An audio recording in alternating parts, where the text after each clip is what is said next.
desk. I'm dancing away as we get through because we're already to pick and ban. Welcome again. This champ's like powered by Omen and HyperX as we go through now. We've already started with the first pick Kalista coming through for Noah, setting up the bottom side. I'm joined by Kobe and Vedius who are going to run me through the rest. I'm honestly surprised that Fnatic have moved away from Varus. During the regular season, this was something that they heavily prioritized, but they want some of the more skirmishing power that the Kalista provides. Now, with the Varus already locked in, Nautilus becomes an incredibly important pick. Do you prioritize it as Fnatic to make sure that you have that strong engage, frontline, and great pairing alongside the Kalista to also deny it away from the opposition? Or do you instead let it through with the expectation that you have good answers to it, knowing that Jun is probably the best Renata that we have in Europe right now? I was going to bring up the Renata and be like, this guy was insane with the Renata, so we'll see which direction they actually go with, but we split those two mid laners with the Taliyah, and it looks like Humanoid answer up on Orianna. Definitely always looking at, of course, the AD junglers here to pair with it, try and get some good mid jungle synergy going. But surely we just returned to that point there before. I mean, it's not been banned away. The Renata game was insane. It's what helped them win against top esports. It what gave them such great setup. We have to find out, is Kobe heading in the right direction, or is it going to be towards the support? Instead, the Ashe comes through, so still a playmaking tool for Jun, especially at that level 6. So now GAM, an important decision needs to be made here. Do you just respond with your support? And it's a tough one. What do you even pick into the Ashe? Do you go with the expectation of planning for a lane swap? Do you even want to try and lane swap against Fnatic? Or do you instead try and pick a support that can try and match in the 2 versus 2? Already even, yeah, exactly. Already even go, whoa! No, they slammed the Urgot as well. Okay. I mean, I know Kiaya used to be known as a bit of an Urgot player. I mean, yeah, in the game against Loud as well. Are they assuming that Oscarina is just going to be on Cassante duty as he was through regular season? I hope we get another Camille, boys. I love watching his really Camille against 369. I feel like Oscar, expectations coming into this tournament were extremely low, but he is performing much better than I anticipated.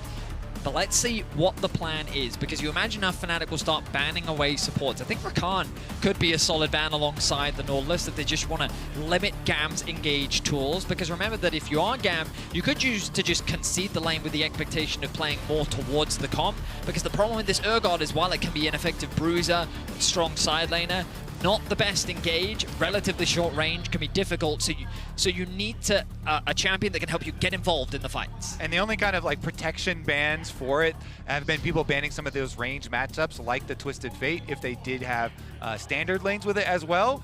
And then we get the Nocturne ban out here. The classic combination with Orianna can be a very scary combination with either the Orianna and the Ashe arrows coming through as well. So right now, fight ban away. I was actually going to say, because one of the things that you get frustrated with playing into a Taliyah is like Xin and Jarvan, 2 champions that Razork would love to play, become a little bit harder to play when the Taliyah is up. So I was thinking maybe they could go for the Wukong, but then they choose to ban it. Levi is going to get his hands on his tried and true Lee Sin, setting themselves up for a very powerful mid-jungle duo. But here comes the Xin that we were just talking about. Both junglers have just been picking up their tried, true, and tested. I mean, Razork, Xin Zhao against top esports, even in game 1, was exceptional. All right, the interesting part is going to be the reveal on the top lane, though, here for Oscar. I feel like the coaching staff should have a lot more faith in him. Please just don't be Zac. Exactly. After the Camille performance, everyone's like, why the Zac?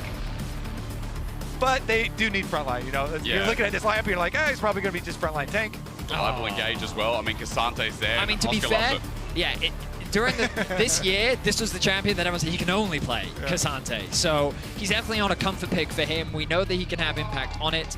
Fnatic's composition, I would say like surprisingly single target outside of the Orianna. They do have a lot of disruption in their composition. Incredibly powerful skirmishing with Orianna to kind of tide them over later with solid pick options to try and attack some of these side lanes. GAM have crazy team fighting. Like, rounding out with a Maokai, look at the amount of utility that they have in this composition. While their engage isn't the easiest and traditional, like you ideally want Fnatic on an objective first, and then you can use the Maokai ultimate to approach them, and then you have the Varus ultimate to find picks and stuff. They have a lot of playmaking in their toolkit with a lot of crowd control. So I'm a big fan of the team fighting options that GAM will have later into the game. I feel like GAM should be looking for a lane swap early levels at least. You know, if you're facing the Callista Ashe double Hail of Blades bottom lane, especially the first few levels, at least lane swap that. And you do have the Urgot, which is pretty good at slipping in and getting the experience. So, but you've got to be really smart about how you do it, because Fnatic had the luxury of getting to play against one of the early adopters in the lane swap in G2, and throughout the finals it was something they played against a bunch of times, and Fnatic love diving. They absolutely love to dive you on the level 1, the level 2, the level 3, so it's something that GAM is going to have to respect and play around. If they don't position properly, Fnatic is poised to punish you. I mean, even if we're talking about aggression that comes through from Fnatic, we talked about it in the top esports series, how much fun it was to actually cast that game because of how explosive it could be. But for GAM, as they rounded out with the reverse sweep against Loud, the series that a lot of people said Loud should have won, it came off the back of things like Levi's Lee Sin, their ability to invade and push tempo themselves. This team has similarities. This team plays in business of not being in the enemy jungle, but being in the heads of their enemy as well.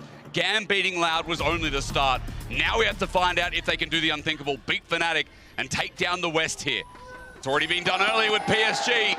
Now how EU are going to fare against GAM running into this series. Yeah, GAM already, like you mentioned, in beating Loud. Really impressive stuff from them, considering what went on in the BCS this year and overcoming that hurdle already to get here. Now, you know, they're just going to full send it. They'll look for some aggressive stuff. They come out with a pretty interesting opening here with the double wards up on top side to try and scout out if there is anything questionable. I mean, Fnatic would definitely love standard lanes. And even if GAM choose to swap away, I can tell you right now, Fnatic's going to take a page of the PSG book and push as fast as possible to funnel those plates into their bot lane. But we're going to see the swap come through. GAM have 4 members on the top side of the map.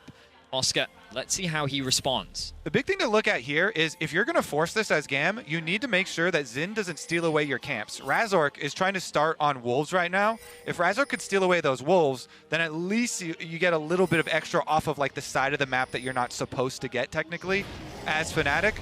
And so Oscar's heading right over to him to try and help him burst down those Wolves. Maybe get the small ones? But Elio's coming in as well. Level 1 Maokai. I mean, all he can do is Q and maybe get this Ignite down. It's Smite that gets to level 2, but for Razork, no further engage. When becomes Lightning, sends them off. Blue buff resets a bit, which gives them a bit of timing, but as it's re-aggroed, GAM is still right where they want to be. And Fnatic did accomplish that like mini goal I'm talking about, where they steal away 1 camp from the offside, so they'll be pretty happy with that. Interesting. So Fnatic actually choosing to go for the slow push, trying to mitigate the amount of minions as possible, also building up this massive stack so they can stay on the tower for longer. Kiaya gonna hover around the top side. Let's see if GAM can push this tower as quickly as possible, because that's looking to be their game plan. They have 2 waves together right now. Let's see how many plates they can secure. Plus they have Demolish as well here for Elio. Just as a side note, just have to see if Kiaya has it. Well, this Urgot will start burning down turrets quick too. Remember, there are 2 defenses up there at work. One is the 50% damage reduction for the first 5 minutes. The other, of course, is the extra 45 armor for every champion that is within 850 range when the turret plate dies. 850 range is actually not that much range. I was wondering if Look at how slowly it died. I was wondering if we would see like small optimizations where people would then, as a plate is about to die, like back off out, you know, to like 900 range and try and not get that extra armor on it. But grouping up there, and yeah, you can start to see the pushing difference. It's so squishy. Describing it perfectly, and we're getting to see it on our screen. Even though 3 people on the top side, all those extra resistances, making it that much slower in terms of the siege. 2 plates will be secured, shared across 3 people. The 2 plates secured on the bot side, shared across 2 people. The biggest difference is that Kiaya is getting experienced. Very close to level 2. We talked a lot about it already today in the FlyQuest PSG series, where the advantage of being in lane is just, even if you're not taking all of this farm, you are getting that XP. And that means that Kiaya can just lane and be in a better position moving forward. And Kiaya with his extra Demolish up there too. The extra Demolish really making a big difference. Urgot is also like a notorious good tower pusher, especially later on to the game too. So they've actually done quite a good job here with this force from GAM. This is kind of what we were expecting from them as far as the comp coming out for the first few levels. And now is the part where they're trying to get a little bit of extra information on the retake here. You see Levi comes over, drops the ward, and they will find that Fnatic have cleaned it out. Okay, so 2 plates left remaining. TP going to be used, and Elio was sitting on a ward, so they know that they were hovering as Kiaya hovers himself and picks up this wave. We'll just have to see what the reset looks like from Fnatic, and surely enough, they match with the 3rd plate taken by Easy Love as well. Nicely done overall from GAM. They provide that extra bit of security for Kiaya.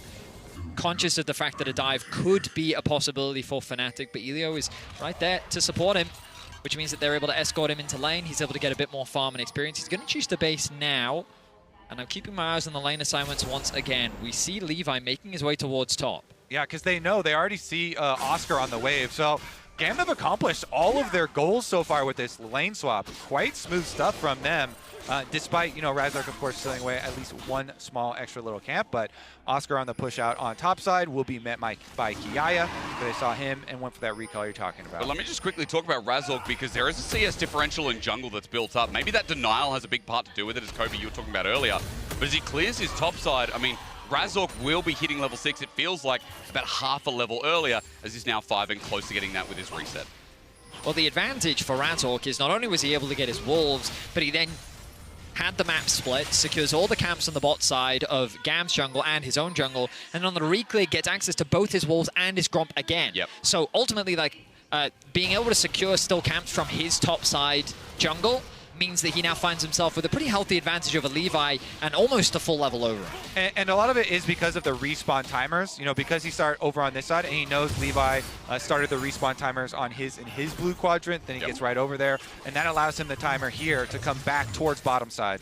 Now he has his eyes on both protecting his bot side of the map, but also starting off this dragon. Once we get the minimap back on our screen, you'll notice the pressure that Humanoid has in mid. Orianna can be a very effective lane bully, and even though in the early levels Humanoid was taking the short end of the trades, you can see now he has a lot more control over the wave matchup. Along with the pressure that they have in bot, easily secures Razork this dragon. And then because of those respawn timers that we're talking about with the path, where they got the really early ones on the wolves and the Gromp, then Razork, after finishing dragon, can go right down for another clear again. And it looks like should be Levi and GAM answering the grubbies. So now the question for me comes from, what does Razork choose to do now? He's getting a bit of information in the enemy jungle, but my instinct says he's going to look to dive, and that's exactly what he's going to go for. We talked about it earlier. Fnatic love to dive, and they're sending it for the play right now. And look at the poke with the Ashe and the Kalista as well. You see how easy it is for Jun, even though taking a turret shot. As Humanoid looks to be walking down, he has the shockwave too, and the poke comes through. The heal forced down in the return, but Jun's caught out, but never mind. Razork gets the trade, but under turret, he's gone so deep, he's gonna die. It's just about where the trade can be found. Noah's out of turret range. A double goes over to Elio. That might be worth it for Fnatic, considering Noah gets to push the wave in. Yeah, they still get all the kills down there, but it was a good job, in a tough situation there for the GAM bottom lane, where Elio immediately flashes on Noah and gets the Q bump back under tower. In the end, they still pull it off. I mean, I was impressed with how GAM were able to turn that dive around, because with the HP bars, it was looking like a clean sweep for Fnatic, but they're able to get that kill onto Jun. And crucially, all the kills didn't go over to Noah, but as you rightly said, a lot of farm loss there for Easy Love means that he's going to lose out on getting a little bit of a delay level 6. And this is the key right here. Elio immediately goes for it. He sees them.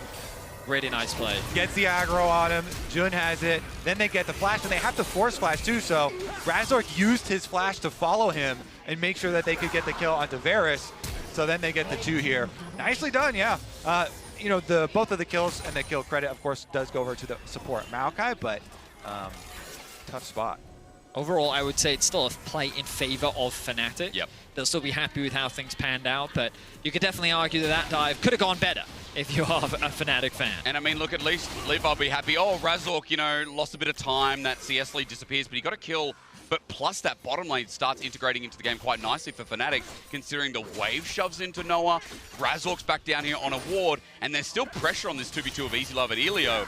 And considering how they play out their lane, is still a bit risky. want to use this brief opportunity as well to highlight Humanoid. Look at the mid gap, 20 CS the difference now. He's been having a phenomenal tournament so far, and he's looking to continue that performance today, using his pressure to work with his team once again to steal away the blue buff and look for another play. Peekaboo, wow, Elliot, what a buffer of the arrow. Really nice timing, the twisted advance, but he's still not out of dodge. Wind becomes lightning, has the damage, a sidestep from Razork, beautiful from the Sonic Wave too. They're and diving Humanoid again. Gets his just due for Easy Love. Now how easy he's gonna get, not at all. Humanoid flashes away in the meantime though, and Sonic Wave connects, but they re-engage onto Levi. The King Flash looked good, but Noah got a double. It's still Fnatic's bot all the time in this game. Oh, Fnatic, bot lane focus. The camp is paying off so incredibly well. Razork here, not even done. He doesn't have smite, so it's a fair fight there with Emo, and Emo does end up getting it, but still, Fnatic completely wiped them out. They take the entire tower plus all the extra kills here. Noah on this Kalista is going to be so incredibly powerful. What a great dive and what a great play overall from Fnatic. We look back at the play. Nice use of the twisted advance from Elio to dodge away from the arrow. Humanoid holding onto the shockwave, doesn't want to commit it here this early onto just the support, but Easy Love is left very isolated. Fnatic turn their attention, but also leaves Humanoid isolated. Emo with a really good knockback. The shockwave finally comes out from Humanoid, but the Q connects from Levi, but that ended up being his undoing. As while it is a nice kick, it doesn't really convert into much as Fnatic find themselves 3 kills. Yeah, actually, Fnatic really happy to see that one, because now another play on top side. Look at Noah's damage. He just pops on up with hail of blades. He kites away. How easy was that? I mean, Noah was a bit invisible in the last series versus Top Esports, but today he's showing up nice and early. Yeah, it's like the whole team lifting him up here this time around. Lethality, Kalista to boot. Noah is just the king in the entire game right now. And Noah, Jun, excuse me, snipes him with the arrow to set it up, so it's just on a platter, served up. Now they're gonna get teleported off behind them though. Noah doesn't have summoners apart from the cleanse available. That's a double TP in fact, as the Nature's Grass doesn't do work. They want to fight this. Jun is here. GAM have committed 4 members to the top side, but Humanoid's here, Razork's here as well. For GAM Esports, this could backfire massively. Osprey and zones out Emo, while now the fear beyond death for Kiai starts it off, but it gets no fear for anyone in Fnatic. The kick away disengages. Well, at least Kiai gets a kill, but it could have been a lot worse considering Fnatic now move to the grubs. I really was expecting Noah to ulti Jun back to safety, but they couldn't quite get in range to do it. Ends up being a trade 1-for-1 overall, but I think Fnatic trading mid laner for support should overall be happier with that exchange. Yeah, they're going to clean up the grubs in the aftermath as well. The gold lead speaks for itself. Levi poking around out there. Actually, Kiai goes for it too. Look at the mini-map. Arrow comes through. Remember, Shockwave wasn't used in that exchange. Look for it, look for it, look for it. Here it comes. Onto Elio. There's damage there with the Ashes. Well distanced. Forces the flash. Well, meanwhile, after the grubs were taken, we look towards the top side. For GAM, their top lane is caught out. This time, Kiai will be able to flash away, but it's matched nicely. Fnatic are running this early game, and GAM are running out of options fast. Fnatic is a skirmish-heavy team. They love to brawl you, and they love to fight you in these 2v2s, 3v3s, and the worst thing you can do is try to meet them in the mud, because they love to play in the mud. They love the mud. And right now, GAM is just kind of going for these fights, going for these skirmishes, and Fnatic is outplaying them at every turn. Vetty, you called it at the very beginning of the match, but Fnatic diving on bottom side after the swap back opened up the entire game, and they're leveraging that here for a very strong mid game.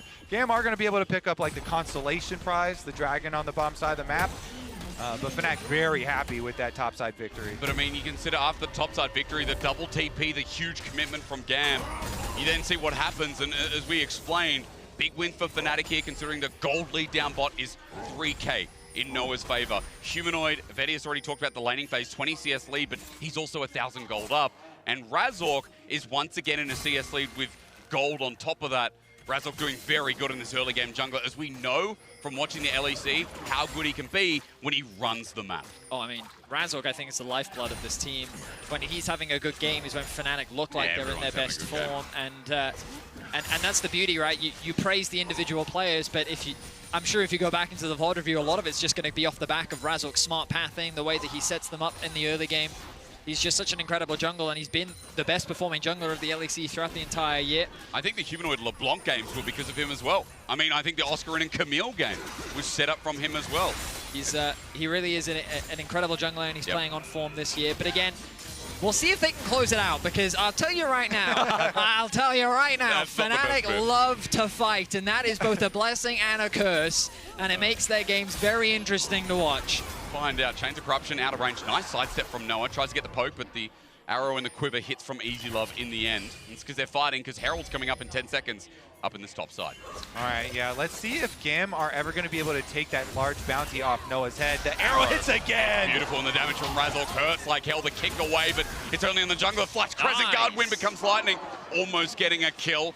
Fnatic did commit a flash for that, but they make sure that Levi ain't going to be near this Herald for the next play. Really nice play there from Levi. I will admit, greedy trying to go for the red buff. But you know what? He says, you have to force your flash for mine, so I'll take that trade for now. The Herald is, of course, going to fall, but Levi gets away with his life and the red buff. Yeah, the alarm went off, and Fnatic were like, wait a second! You're not allowed to be there! Ash Arrow comes out, barely escapes, though, so nice little heist. Get a little something back for themselves. In the end, though, of course, because of the health chunk out, Razork is able to finish off the bigger objective there in Rift Herald. Now, opposite side of the map, let's take a look. Humanoid is a little bit dicey to stay down there, but Jun has his back. Jun is heading from lane. Dive, Shockwave going to be used, though. It's only a one-man. Humanoid not going to get much value as Emo tanks it up for the time being and transition well. Jun's now here by himself, isolated, tries to kite through the minion wave as Noah uses the Q to get in range. The Weaver's Wall gets him as well with the Fate's Call and the turn. Noah setting him up. Jun goes and spawns halfway through a wall, but the arrow to follow through almost connects as Noah is feeling himself. Emo on the other side, but Jun is ready to catch him. The bot lane of Fnatic are alive and well. Oh, they certainly are. Let's see about Razork, though. How did he get here? Razork also feeling himself in a very Fnatic way. Well, they got a couple more kills on the other side of the map, and that's the Fnatic I love. That's a Fnatic I want to watch. If they're not diving between two turrets, then I don't want to see it. I mean, that is Fnatic through and through.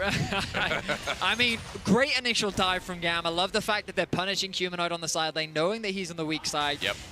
I think in that situation, he's believing that he can outplay the situation, but they punish him effectively. The problem is the response from Fnatic. Noah and Jun on the collapse in the 2 versus 3 are able to make the outplay happen. But let's look back and see what happens, Tom. Yeah, all right, so here's the first part of the dive where that's what happened. Okay. So Oscar says, I'm out.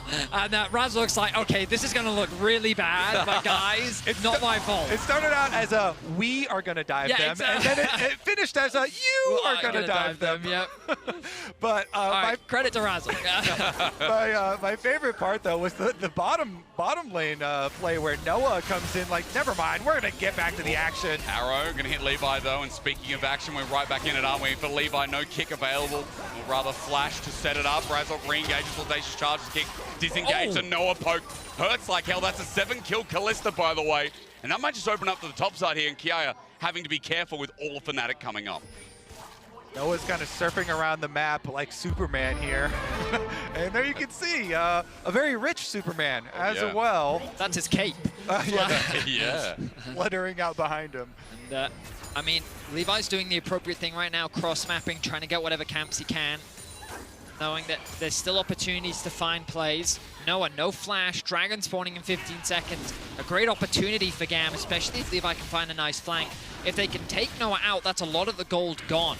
And admittedly, Humanoid, while he's in a better position than Emo is right now, that doesn't mean that things can't change just like that. We saw GAM make an incredible turnaround against Loud yesterday. This is why Fnatic have to be cautious, and sometimes they will fall to their own hubris, and they need to keep it controlled and clean to win a game out against GAM. I like that. Calm us down, Betty.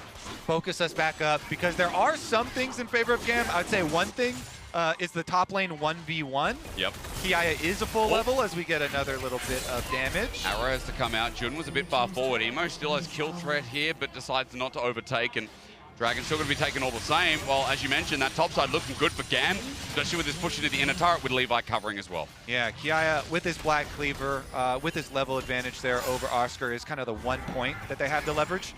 I mean, let's also think about Levi in the last, 2 minutes, took Raptors, he took Red, moved to top side, took Blue, took Gromp. So he was taking all sorts of camps, and he's actually immediately closed that jungle level discrepancy. They also unlocked a top tower. So credit to GAM, even though they find themselves in this deficit, they're playing around the map well, and they're trying to mitigate Fnatic's pick potential, which is something that we continue to see Fnatic do on these side lanes. Yeah, generally, they just want to try and force things that are going to be away from Noah, away from this super rich Kalista.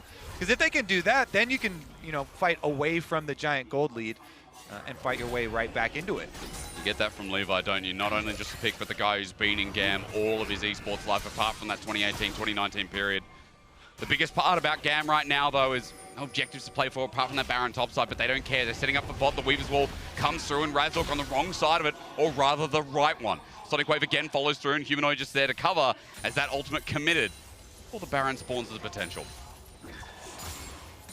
Siege onto mid, going to be challenging. Because they don't have much of a wave to play with. Noah going to show that respect. Look once again at the side lanes. Oscar catching top. Looks like he's not interested in fast pushing that. He knows there's no real objectives on the map for him to play for. So Kiaya, he can just let him kind of wander around the map. He's not too concerned about that. Same in the bot side. That's going to get cleared out. Humanoid with a quick reset. Arm guard now secured for him. Means that Orianna is going to be a lot safer, as the flash is going to be coming off cooldown now. Speaking of summoners, pretty much available across the board for everyone. So going to be an interesting fight if we do get one in the next few minutes, as with Baron spawning soon.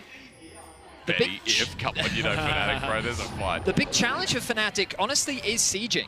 You look at the wave clear on GAM's roster, and it's Varus plus Talia, Maokai ultimate to zone you away if they're really scared about a potential siege as well. So Fnatic, they're going to be forced to move into the enemy jungle, kind of force GAM out of these spaces, and then leverage numbers by collapsing on side to unlock the map more. Yeah, I think the benefit here for Fnatic is that they've got good push on the side wave there. So that big wave you're talking about, Oscar, building up, they can push out that side one. Humanoid on bottom side, pretty safe with being able to get his bottom one push too. So after this reset, now one more purchase for Noah, they can go back to mid. And if you just finish off the 50% health that's left on that mid tower, then you open up the map for these Ash Arrow picks, and they can try and get some kills before going towards the deeper towers. I'd love to actually see Fnatic, not necessarily now, but perhaps after the next Dragon, using Baron more as a tool to turn and force fights. If you don't believe that you're effective at sieging onto these towers, instead leverage the neutrals to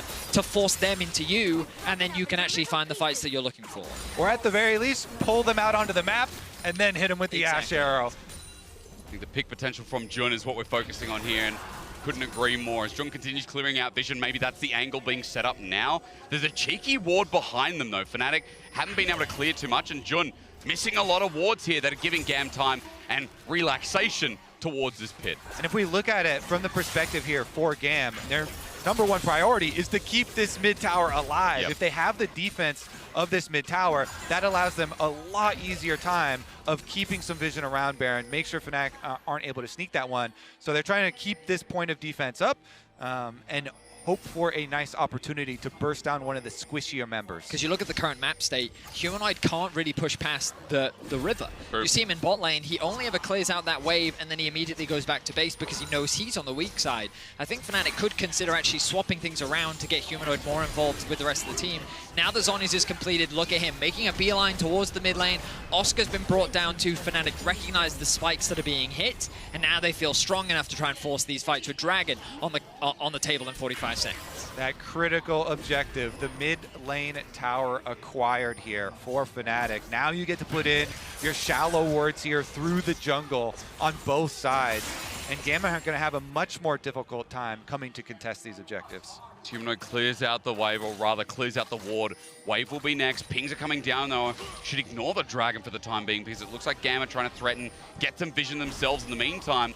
Fnatic making the response as Gamma split up and looking for potential angles, especially with Kiaya getting that push up in the top side. Oh, okay, he's going to hold on to Edge of Night for the time being. We can see what GAM saw. We saw what GAM saw in that moment. Something like you that. can see that there was very little vision across the map. They have a bit of information around the river, but ultimately, even though they are slowing the game down, they are very limited in terms of their options. They're just trying to stall and wait for that Fnatic overextension or mistake, which, for the time being, Fnatic are not presenting GAM with. Yeah, GAM don't want to, risk everything on one of these like mini objectives. It's got to be one of those big game-breaking ones. Yep. If Fnatic really commit to a Baron, or if Fnatic really commit to the Dragon Soul coming up, then they'll throw it all. I mean, I'm looking towards it. The Soul's coming up in 5 minutes' time. Ladies and gentlemen at home, we've been sitting slow for a while. We had an explosive early game. We had set up for dives. We have Fnatic taking over. I think this kind of shows you the experience of people in GAM, but also the setup they've been able to achieve, even from such a deficit. The fact that the game's not so slow and it's not over is speaking volumes to a team that, again, came back from what felt like an easy series from Loud. People like Levi setting it up well. Vedius already talked about the invade and the resources he's been taken away. He's still doing that with deep control wards, spotting out Razork and hitting the other side of the map. So now, we talked about Baron earlier. This is where it becomes an important objective on the map. They're continuing to send humanoid bot as an arrow. I just complimented this guy. Safeguard going to be used. The poke from Noah, disgusting, by the way. Almost 4 items on this Kalista as they try and spot out. No Dragon down here, but the pick again that could lead up towards that topside Baron is what Fnatic keep fishing for with such a low cooldown on the Ash Arrow. Yeah, they were really hoping there to get Levi's flash. Fnatic, if you could get that jungle flash away before the Dragon Soul fight, that would be the big victory there in that attempted pick. They don't quite get it go. Good job by Levi, remaining calm, saving his summoner spell. Interesting. Fnatic have shifted their priorities to this bot tier 2. Notice how they use their mid control into finding that pick in the river. Levi does get away with his life, but he's being forced back, and now Humanoid has the safety to push this wave all the way underneath the tier 2 tower. Kiaya now going to answer that as Razork makes his way back towards mid. More gold wants to be spent though. Fnatic, I'm surprised at this point in time. I feel like you should feel incredibly strong. Yeah. And there's a Youmu's now picked up for Noah. This should be the go signal. I feel like that they should really start leveraging this Baron now to try and force GAM into a fight that they shouldn't be able to win. Yeah, it almost feels like they've decided, hey, we're going to go for this Dragon Soul first. We got another 3 minutes. Maybe.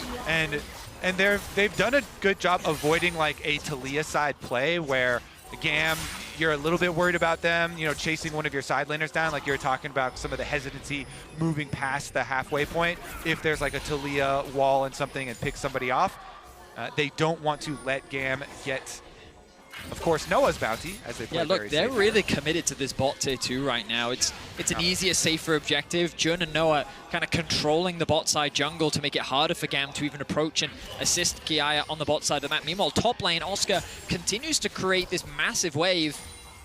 We'll see if Fnatic convert anything off the back of that. Nope, they're just going to keep the pressure up. They have their eyes set on this bot tier 2. Yeah, if you just continue to keep pressure up on bottom over here, then you can just starve out all of vision leading up to the Dragon as well for this fight. So 2 minutes on the clock still.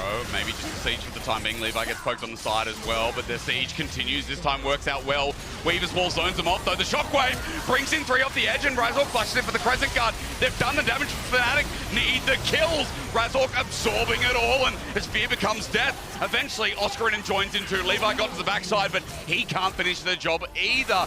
A couple of whiffs, a couple of movements, but Fnatic still remain on top as Easy Love is next up, and Noah's still a threat. Finally, with Fnatic showing their moves again. A great shockwave from Humanoid means that GAM can't really commit to the rest of the fight. Levi finds a nice angle onto the backline, but GAM become disjointed. They find a kill, they shut down Razork, but it's not quite enough as Fnatic. They extend the gold lead even more. They secure the tower, and all starts off with Jun's arrow. Exactly, as the tower is getting whittled down here. And then on the escape, they got the volley slow into the W slow there from Razork, and Razork took it all the way in. There's the shockwave that you're talking about. Then Razork follows that shockwave by going for the ultimate play there to further separate them. And as you're talking about hysterics on the backside, Levi is there, but he just gets focused down. A nice fight overall from Fnatic. They find 3. Oscar. They get the tower. I already know what's being spammed in the chat. Guys, he was there, and that's what matters, okay? He was there. Well, gents, I think we need to set up. It's been a slow mid-game, but Ocean Soul's coming up. Arrow's going to come through, and that speeds things up again. Razork from an angle, Oscar running forward. Again, the Crescent Guard good, sends Elio into the rest of the team, and the damage is too much. Now, finally, Fnatic continuing to switch on, exposing GAM from coming out from their safety net.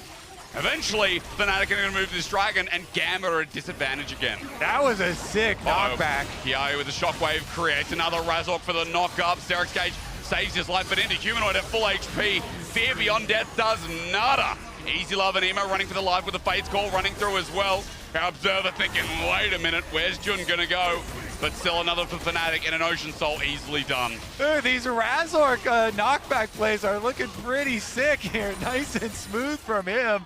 And GAM, they just have no recourse here. Kiayu now down on this one, and even though he'll have his Unleashed Teleport when he gets back up, you know, Dragon Soul's already picked up there by Fnatic. They're feeling fully confident in this game. Now that you have an Ocean Dragon Soul, Vedius, your Baron starts are so easy. You can just keep on healing and try and pull GAM over to you, try and force more and more advantages. Yeah, I mean, I will say that often the tool of Baron and why you'd want to use it as a way to force fights is if you have concerns around scaling.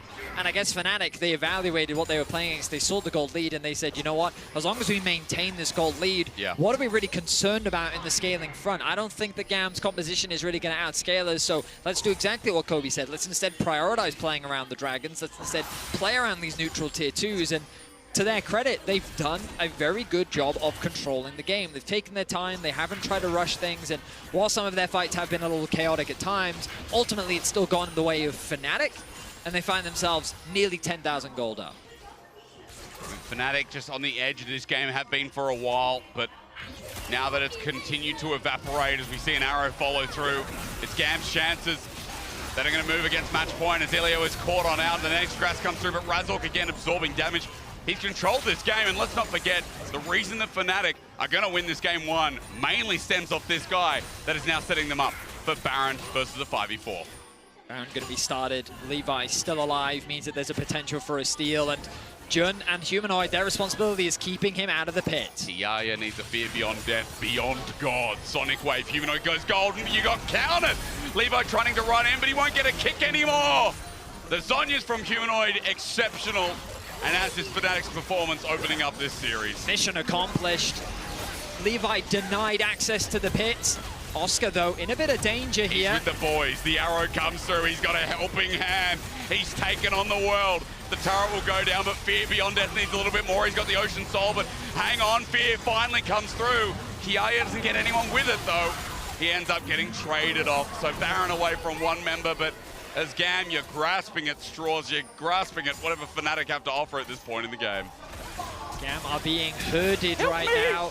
Emo is trying to escape, but it will not be enough. Jun, oh, he's found him. Okay, Easy Love, all right, find something here onto Jun. Wait, Fate's Call, that's unfair. And at 31 minutes at 20 kills, Fnatic still clean house. Yeah, look at Humanoid. He was already beelining it straight down mid lane. He finishes up with that turret with the thanks to the help of the Baron buff here for them. And Fnatic, after that little bit of fun, chasing down some extra kills through the jungle, will get their reset off and return to finish the job. This was so smooth here from Humanoid because you know Levi's coming in for that kickback. Very well played. Nice use of the Zhonyas. And yeah, I mean, Razork sets him up, but Noah's knocking him down. Boys, 10-0-7. A big confidence booster for him after the series against Top Esports, where it really was the Jackie Love show. And I think it was Kobe that said it at the start of the series. It really does feel like that the team has played around to give him that confidence and to set him up for success, and he is delivering for Fnatic right now. I mean, they are a strong bot side, let's be real, with Jun as well coming into the roster. It's been such a great addition for Fnatic to play through, especially with how they sync up with mid-jungle. It's been great to watch, especially in this first game, opening up the series for Fnatic. They don't want to let the West down today. It's already been a harsh day. Oh, okay. Sorry, Kobe. For the West, can I just jump on your guys' side now? You definitely can. You're welcome. That's how it works, right? Doesn't EU and NA get along? I'm down. All right. Levi's going to get away, but he's on the wrong side of the map, by the way, so they're going to chase him down. I will admit, chasing him does feel like a bit of a waste of time for Fnatic. Yep. And Is it a waste of time if you're having fun? Yeah. I love hide and seek. Yes, it is. All right, thank you, Dad. Let's see if Fnatic can end the game. I think they can, Vedius. I think right now with the Weaver's Wall, it's only buying a bit of time. I mean, Levi, he's doing the SOFM right now, trying to get an ultimate flank from downtown. This guy needs to get on a train, though. Next one leaves in about 5 seconds. There we go. As he runs into Central, he realizes, hang on, do I have to get a change here? Wait, onto Humanoid, it might be a setup though, but Oscar Rinnan's the one that gets flipped. No chance at all, the shockwave comes through. Even with the shove, even with the damage, the arrow follows suit, and Oscar gives the setup over to the rest of Fnatic. From the start, this has been their game to lose, and they haven't lost sight of it. Yes, things got slow, but still at the end, there's no one-shots. This team's shown up massive, and GAM may have had the element of surprise against Loud, but opening up the series here today, Fnatic on a whirlwind of emotion, thanks to the West from before, open up with a bang to this qualifying series. And Fnatic with a controlled win here. Very, very smooth. The lane swap opening from GAM originally was pretty good, but when Fnatic get their bottom side dive off, they never let go. They open up a massive, massive gap, and they control the entire game through it. Yeah, Fnatic starting off strong. Happy to see them kind of play in their playoff form. This is very much what we saw them and the ways in which they found success. Whenever Oscar was on things like the Cassante, he was traditionally that weak side, providing more teamfight value. Humanoid being that consistent staple, with their bot lane being the main driving force alongside Razork. Great stuff from Fnatic. Let's see if they can maintain that form as GAM looking to bounce back in this series. I mean, to give credit to GAM, I mean, yesterday against Loud, we thought it was a simple 2-0 as well. Loud couldn't finish the job, and GAM came back.